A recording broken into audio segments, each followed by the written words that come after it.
Study IQ IAS, अब तैयारी हुई अफोर्डेबल। हेलो फ्रेंड्स, सो प्रीलिम्स 2023 के रिजल्ट आ चुके हैं। कॉन्ग्रेचुलेशंस टू एवरीवन जो क्लियर कर चुके, एंड आई मस्ट से कि इस बार प्रीलिम्स क्लियर करना अपने में ही एक बड़ी अचीवमेंट मैं कहूँगा।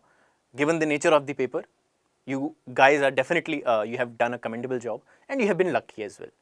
So I would say that make the best use of this opportunity.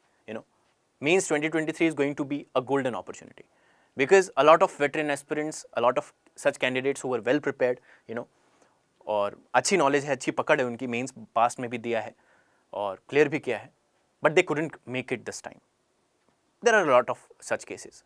ठीक है, so this time I think those who cleared it, those who got through the prelims this year, उसको आप एक गोल्डन अपॉर्चुनिटी की तरह treat करें and give your best. This time make sure that you just kill it in mains. Okay, having said that, again hardly 2% of the people have cleared prelims, so we all know that around 5 to 6 lakhs people appear and hardly 12 to 13,000 people have cleared prelims. ठीक है, so 98% are the disheartened people, who couldn't make it to prelims. And the nature of this exam is such that there is always this large chunk of people who fail at every stage. Okay, so जिनका हो गया उनको बधाई, आगे के लिए आप तैयारी करें और अपना बेस्ट दें. जिनका नहीं हो पाया, who missed it due to some reasons, there can be lot of factors again and again. Nature of the exam, nature of the CS paper, be it the GS or the CSAT, दोनों ही ऐसे थे कि I'd say अब आगे कैसे चलना है उसके बारे में सोचना ज़रूरी है कि अगर प्रीलिम्स नहीं हुआ, again there are different categories of people. कुछ लोग जिनका पहला अटेम्प्ट था उतना अच्छे से प्रिपेयर्ड नहीं थे, कॉलेज के साथ तैयारी करके दे दी. कुछ लोग ऐसे थे जो सीरियस अटेम्प्ट दे रहे थे, पास्ट में 2-3 अटेम्प्ट दे चुके हैं एंड उनका भी नहीं हुआ. तो बहुत सारी कैटेगरीज ऑफ एस्पिरेंट्स हैं जो क्लियर नहीं कर पाए होंगे. तो उनको आगे कैसे प्लान करना है, आगे क्या सोचना है, कैसे करना है, ठीक है, उसके बारे में हम इस वीडियो में बात करेंगे.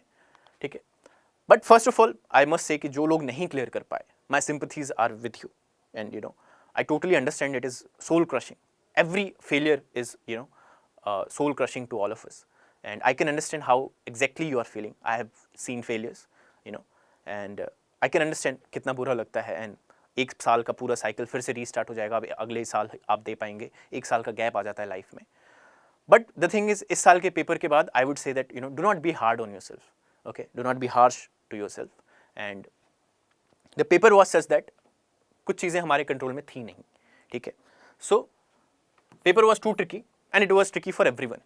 No matter पहला अटेम्प्ट वाला कैंडिडेट जो बहुत अच्छे से प्रिपेयर्ड, बहुत एनर्जेटिक रहा हो, या कोई कैंडिडेट जो पास्ट में 2-3 अटेम्प्ट दे चुका है और क्लियर कर चुका है प्रीलिम्स कई बार, सबके लिए ही उतना ही ट्रिकी, ठीक है, उतना ही बाउंसर था. तो ऐसे में क्या होता है, luck becomes very important and not all of us get lucky all the time. ठीक है, सो लक का रोल ऐसा है कि मैं अगर आपको एग्जांपल दूं, so I saw a few peoples, कुछ एस्पिरेंट्स के मैंने देखे. I was looking at one aspirant's paper and उसके कुछ क्वेश्चंस मैंने देखे. उसमें ऐसा था कि मान लो स्टेटमेंट उसने उसके हिसाब से स्टेटमेंट 1 और स्टेटमेंट 2 सही था, बट सवाल में पूछा क्या गया था, how many statements are correct. तो उसके हिसाब से स्टेटमेंट 1 और स्टेटमेंट 2 सही था और स्टेटमेंट 3 और स्टेटमेंट 4 गलत है, तो उसने ओनली 2 टिक कर दिया. ठीक है, टर्न्स आउट कि स्टेटमेंट 3 और स्टेटमेंट 4 सही थे और स्टेटमेंट 1 और स्टेटमेंट 2 गलत थे.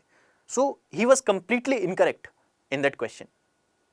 बट क्योंकि पूछा गया था कि कितने सारे स्टेटमेंट सही हैं, रेदर देन कि कौन कौन से स्टेटमेंट सही हैं, पूछा यह गया था कि कितने स्टेटमेंट सही हैं, तो उसका जो नंबर था वो सही निकल आया. एंड उसके साथ ऐसा हुआ 3-4 क्वेश्चंस में. ओके, सो अब ऐसे लोग हैं, again this is luck, this is completely luck.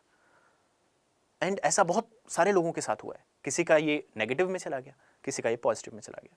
तो ऐसे पेपर में जब ऐसा नेचर होता है पेपर का, तो luck again becomes very important. और बहुत सारे लोग ये कह रहे हैं, people who have been analyzing UPSC papers or various civil servants who have been closely observing the examination process, they say कि भाई ऐसा पेपर अगर आप सेट करोगे तो you will not eliminate the less prepared or the less talented or the less hard working people, rather you will only eliminate the unlucky ones.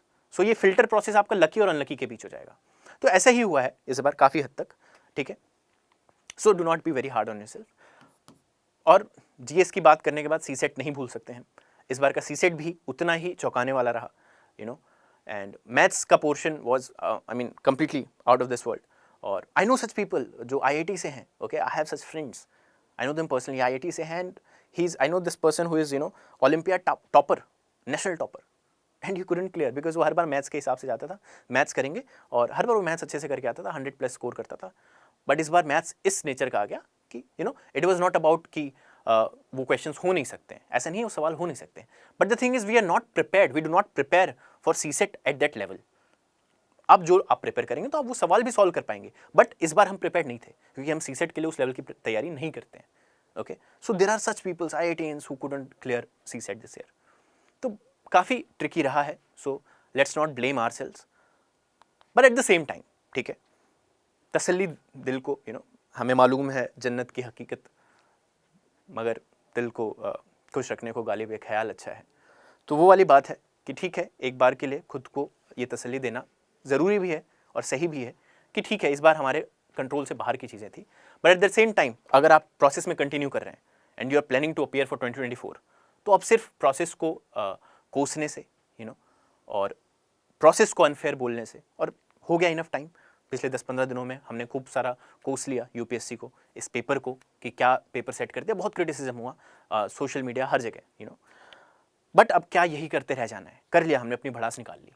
Now we have to look forward. आगे क्या? Okay, कर लिया हमने जितना criticise करना था, analyse करना था. अब पेपर को, प्रोसेस को, UPSC को एनालाइज करने की जगह खुद को एनालाइज करने का टाइम है. Because at the end of the day the bottom line is that इस पेपर के साथ भी 13,000 लोग क्लियर करेंगे प्रीलिम्स को, और आप उस 13,000 में नहीं हैं. तो आगे हम क्या करें कि अगले साल एटलीस्ट हम फिर से इस सिचुएशन में ना हो. Okay, so it's important to understand, and analyse that where did you go wrong. अब बहुत सारी चीज़ें हो सकती हैं, तो तसल्ली से बैठिए, शांति से, टेक 1 वीक, टेक 10 डेज, आराम से बैठिए, एनालाइज कीजिए, पेपर उठाइए और हर एक क्वेश्चन को डीपली एनालाइज कीजिए. कुछ सवाल ऐसे होंगे आउट ऑफ द ब्लू पूछे थे, आप उसको नहीं कर सकते थे, कोई भी नहीं कर सकता था. ऐसे 10-15 सवाल होंगे, उनको छोड़ दीजिए. बट बाकी के 85 सवाल जो कहीं ना कहीं करने लायक थे, है ना, सब किसी को नहीं आ रहे होते, बट उस 85 में से आप शायद 65 सही कर सकते थे, 60 सही कर सकते थे, और उतना ही चाहिए था ये कट ऑफ क्लियर करने के लिए, राइट. तो उन सवालों को उठाइए और एक एक करके एनालाइज कीजिए, चार्ट बनाइए, एक प्रॉपर मैप बनाइए कि कहाँ गलत हुए. कि कुछ सवाल थे जो स्टैटिक नेचर के थे, स्टैटिक किताबों की अच्छी नॉलेज, अच्छी रिवीजन से वो सवाल सॉल्व हो जाते, बट आप नहीं कर पाए. क्यों? ओके, कुछ सवाल शायद थोड़ा सा जो प्रैक्टिस होती है अच्छे से, अगर आप प्रैक्टिस करके गए होते, प्रैक्टिस इन द सेंस कि आप अगर 15 साल के प्रीवियस ईयर क्वेश्चन अच्छे से देख के जाते, तो आपको थोड़ा सा समझ आता कि भाई UPSC किस तरीके से स्टेटमेंट्स वगैरह फ्रेम करता है. कुछ स्टेटमेंट्स होते हैं जो मेड अप होते हैं, है ना. आप पिछले 10-15 साल के पेपर एनालाइज करेंगे, यू विल रियलाइज दिस. कुछ स्टेटमेंट्स मेड अप होते हैं, वो डेफिनेटली गलत होते हैं. कुछ एक्सट्रीम स्टेटमेंट्स होते हैं, वो डेफिनेटली गलत होते हैं. कुछ बहुत जनरल स्टेटमेंट होते हैं, वो अक्सर सही होते हैं. तो क्या ये सारी चीज़ों की नॉलेज, इन सारी चीज़ों की परख आप में कहीं कम रह गई? ओके, सो क्या रिविजन्स की कमी थी या प्रैक्टिस की कमी थी, वो आइडेंटिफाई कीजिए. दूसरी चीज़, क्या कुछ सिली मिस्टेक्स कर दी? आप अगर पेपर उठाएंगे तो लगेगा अरे अगर ये वाला देख लिया होता, इसमें ये वर्ड नहीं देखा, ये वर्ड, तो इस वर्ड से तो बड़ा एक्सट्रीम स्टेटमेंट बन जाता है, तो फिर ये गलत हो जाता, बट आई मिस्ड इट. बहुत सारे तरीके होंगे, बहुत सारी ऐसी चीज़ें होंगी. गोला भरने में क्या कोई गलती कर दी? ऐसा भी होता है बहुत बार, मेरे साथ भी हुआ था. आई रिमेंबर 2021 के प्रीलिम्स में, क्वेश्चन देखा, हाँ पढ़ा था एकदम कि आता है ये, मैंने सारे ऑप्शन ढंग से पढ़े बिना टिक कर दिया. Okay, over confidence. जस्ट अगले 1 सेकंड में देखा कि इसके 1-2 ऑप्शन तो मैंने पढ़े ही नहीं, एक ऑप्शन तो पढ़ा ही नहीं, और उससे उसका आंसर बदल जाता है. And just I started shaking and 4-5 minute बिल्कुल स्पॉइल हो गए. I was able to recover and attempt rest of the paper properly, but वो 4-5 मिनट हो जाते हैं. तो सबके साथ ऐसा, आई नो पीपल, बहुत सारे लोग साथ के जो देते हैं, बहुत सारे लोगों से सिली मिस्टेक्स हो जाती हैं. एंड तो क्या आपसे भी ऐसी कोई सिली मिस्टेक हुई? आइडेंटिफाई कहाँ कमी रह गई. रिविजन्स में कमी है, प्रैक्टिस में कमी है, सिली मिस्टेक्स हो गई थी, आइडेंटिफाई. ओके, एक और चीज़ कि अगर आप लगातार प्रीलिम्स दे रहे हैं, 2-3-4 अटेम्प्ट हो चुके हैं और फिर भी नहीं हो रहा है, और आप कट ऑफ से कहीं दूर भी हैं, ऐसा नहीं है कि हर बार किस्मत ही आपका साथ नहीं दे रही है. किस्मत साथ ना देने का क्या मतलब होता है? कट ऑफ 82 गई, आपके 80 मार्क्स हैं. कट ऑफ 87 गई, आपके 86-85 मार्क्स हैं. ये किस्मत वाली बात है. बट क्या हर बार किस्मत से ही रुक रहे हैं आप? You have to identify that. Okay, so अगर ऐसा नहीं है और आप कई अटेम्प्ट देने के बाद भी कट ऑफ से कहीं दूर हैं, तो थोड़ा सा रुकना है, सोचना है आगे क्या करना है, क्या इस एग्ज़ाम को देते रहना है और क्या उसी तरीके से देते रहना है जैसे आप 3-4 अटैम्प्ट दे चुके हैं, और ये सोचना है कि अगली बार कोई चमत्कार हो जाए, राइट। अगर आप कहीं 60s या 60s से भी नीचे हैं तो एक बार सोचने की ज़रूरत है कि क्या करें आगे। Talk to your friends, talk to your family, ठीक है, talk to your mentors if you have, and see what should be the way forward, how should you proceed forward. So for those people I will say एक बार फिर से सोचिए। और सबके लिए ये है कि एक बार ये आइडेंटिफाई करना ज़रूरी है कि क्या आपको ऐसा लगता है कि हमने अपना बेस्ट दे दिया, 2-3 अटैम्प्ट थे, अपना बेस्ट दे दिया बट नहीं हो पा रहा है प्रीलिम्स। अगर ऐसा है तो फिर से आपको सोचने की ज़रूरत है कि क्या ये एग्ज़ाम आपके लिए है। और अगर आपको लगता है नहीं यार थोड़ा सा कमी रह गई थी, यहाँ कमी रह गई थी, जैसे मैंने कहा प्रैक्टिस, रिविजन, सिली मिस्टेक्स, कुछ ये कमियाँ अगर आप आइडेंटिफाई कर पा रहे हैं कि हाँ इस पर वर्क करेंगे तो काफ़ी स्कोप है इंप्रूवमेंट का, then you should definitely start working on those grey areas, ठीक है। बट जो सेकंड कैटेगरी ऑफ स्टूडेंट्स हैं कि हम अपना बेस्ट दे रहे हैं, हमने 3 साल से अपना बेस्ट दिया, नहीं हो पा रहा है, तो मैं आपको कहूँगा there is a need to rethink. Again this is an unpopular opinion but I would say that there is a need to rethink, ठीक है। अब आगे कैसे बढ़ना है उसके बारे में देख लेते हैं। जैसे मैंने कहा कई सारी कैटेगरीज होंगी लोगों के जो क्लियर नहीं कर पाए, कुछ ऐसे हैं जो थोड़ा ठीक ठाक स्कोर कर रहे थे, थोड़ा क्लोज मार्जिन से मिस कर गए। 65 प्लस इस बार के पेपर के हिसाब से मैं कहूँगा ठीक स्कोर है। अगर कोई 65 प्लस स्कोर कर रहा है तो मैं ये ज़रूर कहूँगा कि आप डिसेंटली प्रिपेयर्ड तो थे, क्योंकि इस टाइप ऑफ पेपर के बाद 65 स्कोर करना मतलब हाँ आपने बेसिक चीज़ें सब चीज़ें अच्छे से कर रखी थी, बट येस आपके एफर्ट्स उतने नहीं थे शायद कि कट ऑफ को आप अच्छे से क्लियर कर जाएं। तो गैप्स हैं बट वो वर्केबल है अगर आप 65 प्लस स्कोर कर रहे हैं। सो आपके लिए भी यही बात कि अच्छे से एनालाइज कीजिए, पेपर लीजिए, उठाइए और देखिए कि किस एरियाज़ में आपकी गलतियां हैं, कौन से सब्जेक्ट्स में आपकी ज़्यादा दिक्कतें हैं, कौन सी चीज़ें जो बेसिक किताबों से आई उनको आपने अच्छे से पढ़ा भी था बट शायद उतने ध्यान से नहीं पढ़ पाए थे, तो ये चीज़ आइडेंटिफाई कीजिए, ठीक है। कौन से सब्जेक्ट्स हैं जहाँ पे कमियाँ हैं, हर सबके होते हैं, we all know. The thing is deep down अगर हम इंट्रोस्पेक्ट करें तो हमें पता होता है कि कमियाँ कहाँ रह गई थी। किसी की प्रैक्टिस में कमी रह गई, टेस्ट नहीं सॉल्व कर पाए, किसी ने प्रीवियस क्वेश्चंस अच्छे से एनालाइज नहीं किए, ठीक है, किसी ने कुछ सब्जेक्ट्स को उतना इग्नोर नहीं किया, शॉर्टकट लेने की कोशिश कर दी कि लक्ष्मीकांत नहीं पढ़ते हैं, ठीक है, कोई ये 50 पन्नों के नोट्स हैं इसमें सब चीज़ें हो जाएंगी, वो कर लेते हैं। तो क्या आपने ऐसी कोई चीज़ें की, क्या कहीं आपने कमी रखी, वो चीज़ को आइडेंटिफाई करना अब मुझे लगता है कि किस सब्जेक्ट में कितना और कर सकते हैं, कितना आपने कमी रखी थी, उसको समझना करना बहुत ज़रूरी है। तीसरी चीज़, क्या उन 2 घंटों में आप अच्छा परफॉर्म नहीं कर पाए, और ऐसे भी लोग बहुत सारे होते हैं, शायद इसके बारे में इतनी बात नहीं होती है बट ये जानना भी ज़रूरी है। आई नो सच पीपल जो टेस्ट में अच्छा स्कोर करते हैं, अपने रूम से टेस्ट देते हैं और वो लोग अच्छा आराम से 90 प्लस 100 प्लस स्कोर कर रहे हैं, but somehow 1 attempt 2 attempt 3 attempt वो जा रहे हैं और इस एग्जामिनेशन हॉल में परफॉर्म नहीं कर पा रहे हैं। Some people are just not use to, they just can not take the pressure, नहीं कर पाते हैंडल, टाइम मैनेजमेंट नहीं कर पाए कि 2 घंटे वहाँ पे बहुत कम लगने लगे। ऐसा होता है, आप अपने घर में जब पेपर सॉल्व करते हैं तो शायद 1.5 घंटे में 100 के 100 सवाल पढ़ लेते हैं और जितने आते होते हैं उनको टिक कर देते हैं, बट एग्जामिनेशन हॉल में क्योंकि आपका दिमाग चौकन्ना होता है, आपका दिमाग एक क्राइसिस उसमें सिचुएशन में होता है कि डू और डाई वाला सिचुएशन है, उस दौरान शायद आप अच्छे से परफॉर्म नहीं कर पाते और वो 2 घंटे कम लग जाते हैं कि लास्ट में ऐसे 5-6 सवाल थे जो अगर आपको टाइम मिलता तो आपने 1-2 एलिमिनेट कर लिए थे, आप उसमें से सही आंसर निकाल पाते, बट क्योंकि टाइम नहीं मिला आप वो 4-5 सवाल नहीं कर पाए। अगर वो 4-5 सवाल कर लेते तो शायद आप 65 से कट ऑफ की तरफ चले जाते। सो टाइम मैनेजमेंट में दिक्कत हुई थी या नर्वसनेस की दिक्कत हुई थी, आपको आइडेंटिफाई करना है आप में कहाँ कमी रह गई है, and you have to work on that, work on those areas जो आप आइडेंटिफाई कर पा रहे हैं, ठीक है। इट इज़ वेरी क्रूशियल, ठीक है। अगर आप जो अभी तक करते आ रहे हैं वही अगले 1 साल तक करते आएंगे और 2024 का प्रीलिम्स दे देंगे, let me tell you it doesn't work like that. अगला अटेम्प्ट देना है, बेटर करना है, तो बेटर करने के लिए आइडेंटिफाई करने का कि वर्स कहाँ हो रहा था, खराब हो कहाँ रहा था, तभी आप उस पर वर्क कर पाएंगे। तो एक बार भूल जाइए पेपर कैसा था, यूपीएससी कैसा है, कैसा एग्जाम है, कैसे सवाल पूछे गए, और ये सोचिए कि अगर मुझे क्लियर करना है तो मुझे अपने आप में कहाँ इंप्रूव करना है, and work on those areas, ठीक है। 65 से नीचे जो लोग हैं, 65 नॉट एज ऑब्वियसली, मार्क्स से कम, जो लोग 65 से कम स्कोर कर रहे हैं, ठीक है। अब उसमें भी कुछ लोग फर्स्ट अटेम्प्ट वाले होंगे। फर्स्ट अटेम्प्ट में बहुत सारे ऐसे लोग होते हैं कि भाई कॉलेज के साथ ही तैयारी करके दे दिया, चेक करने के लिए दे दिया, तो उनके लिए मैं कहूँगा ठीक है, not this prelim should not be the जज of your capability to clear prelims, ठीक है, टू क्लियर यूपीएससी प्रीलिम्स, क्योंकि ये थोड़ा सा वियर्ड भी था और आप उतने अच्छे से प्रिपेयर्ड भी नहीं थे। तो आपको ये समझना है कि शायद आपको और ज़्यादा रिविजन्स और प्रैक्टिस की ज़रूरत है, ऐसे out of the college without enough practice and without enough revisions and preparation शायद मुश्किल है यूपीएससी प्रीलिम्स को क्रैक करना. So not a big deal, but again अगर आपका फर्स्ट अटेम्प्ट था और आपको लगता है कि मैंने अपना बेस्ट नहीं दिया था शायद, ठीक है, तो आपके पास काफ़ी स्कोप है अगर इल प्रिपेयर्ड अटैम्प्ट था. So no need to lose heart. बहुत सारे लोग हैं जिन्होंने अभी एक अटैम्प्ट दिया भी नहीं है, 2024 के लिए प्रिपेयर कर रहे थे, बट उनके मेरे पास मैसेजेस आ रहे हैं कि सर इस बार का पेपर देने के बाद बहुत नर्वस फील हो रहा है और बहुत डिसअपॉइंटेड होपलेस फील कर रहे हैं कि 2024 में कर पाएंगे या नहीं.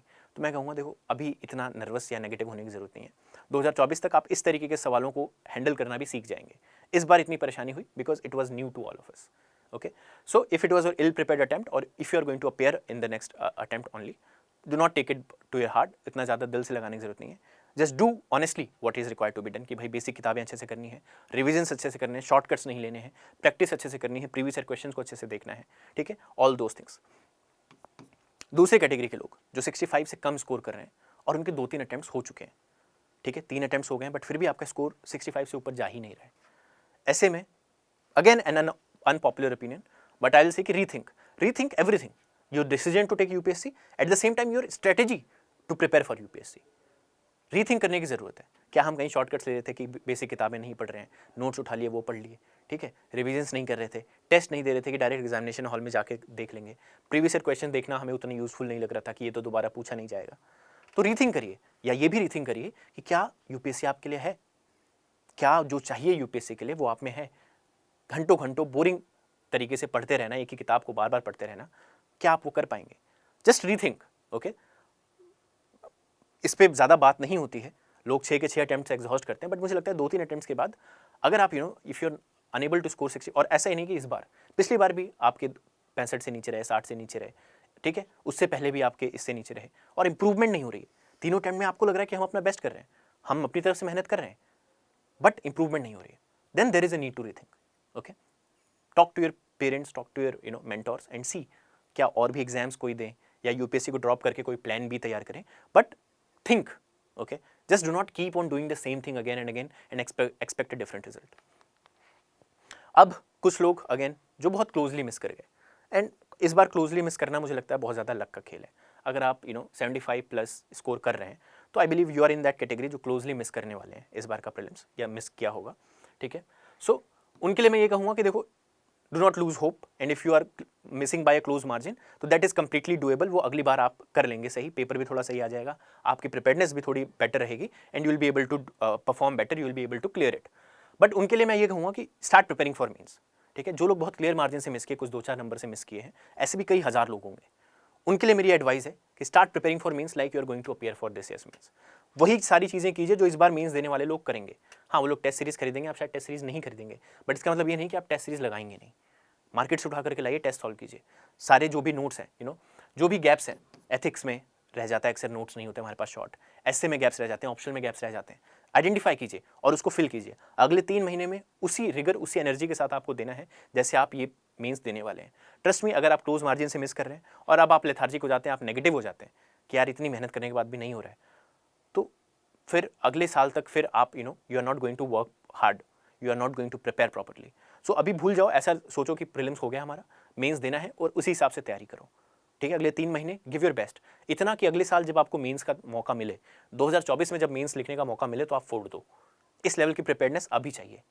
Okay, because you have missed by close margin. तो मैं मानता हूँ प्रीलिम्स के लिए आप आराम से अगले जनवरी-फरवरी के बाद भी कवर अप कर लोगे जो भी थोड़ा बहुत कमी रह गई होगी, ठीक है. But prepare for mains right now, make proper notes. पूरा जीएस के जो भी जीएस के 1, 2, 3, 4 जितने भी टॉपिक्स आपको मिलते हैं सिलेबस में, जितने भी टॉपिक्स और सब टॉपिक्स आपको मिलते हैं, उनके प्रॉपर नोट्स बना लो. प्रॉपर नोट्स यानी इंट्रोडक्शन, बॉडी, कंक्लूजन, इस फॉर्मेट में आपके पास प्रॉपर नोट्स होने चाहिए. हर चीज़ के pros, cons, causes, way forward, committee report, Supreme Court judgements, ठीक है, फैक्ट्स, डेटा, ये सारी चीज़ें आपके पास होनी चाहिए हर एक प्रॉपर सब्जेक्ट के लिए. फुल टेस्ट भी लिखो, अभी से आंसर राइटिंग भी अच्छे से करो. डू नॉट वेट कि अगले साल प्रीलिम्स होगा तभी करेंगे. अगर आप क्लोज मार्जिन से मिस कर रहे हो, means you have it in you. So you should give your best ताकि अगले बार आपको मौका मिले मेंस का, देन यू रॉक इट, ठीक है. हैविंग सेड दैट, सबके लिए मैं यही कहूँगा, एक चीज़ ज़रूर ध्यान रखें कि this is Albert Einstein's quote कि insanity is doing the same thing over and over again but expecting different results. So after this prelims, there is a need to rethink for everyone. कुछ लोग close margin से miss किए हैं. आप सोचिए कि mains वगैरह में कहाँ हम अच्छे से करें, और प्रीलिम्स में भी अगेन अगली बार हम कैसे बेटर करेंगे. जो लोग ज़्यादा मार्जिन से मिस कर रहे हैं और उतना प्रिपेयर्ड भी नहीं थे, उनको लगता है अभी बेटर कर सकते हैं, then you work on that. कहाँ बेटर कर सकते हैं आइडेंटिफाई करो और उसको वर्क करो. जो लोग आपको लग रहा है कि हमने बेस्ट दिया, 2-3 अटेम्प्ट हो गए, हम बेस्ट दे रहे हैं अपना, इससे ज़्यादा कुछ नहीं कर पाएंगे, तो एक बार फिर से सोचो कि क्या कुछ और देखने की ज़रूरत है, क्या एक प्लान बी तैयार करने की ज़रूरत है. You can come back to UPSC again. ऐसा नहीं है कि if you go for a plan B तो you abandon UPSC completely, but एक प्लान बी होगा तो you will feel better about yourself. Think that. So do not just, the idea is do not just keep on doing the same thing that you have been doing in the past. Okay, so thank you, and I hope it was of some help to you, and all the best to those who are going to appear for mains. I hope that you do well. Thank you. Jai Hind. Study IQ IAS. अब तैयारी हुई affordable.